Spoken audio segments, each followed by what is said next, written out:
treadle hammer. Now there's a spring here for the compression to bring it back up to the top again. There's a spring here which recoils it back down and adds to the blow that you're going to give next.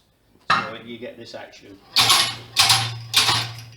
So you don't have to wait for it to go up in the air to come down again, but you get the energy that would have been used in that.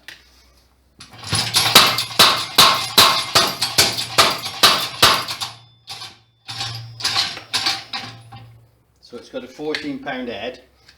I'll try it on a bit of steel next. Pause.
Right?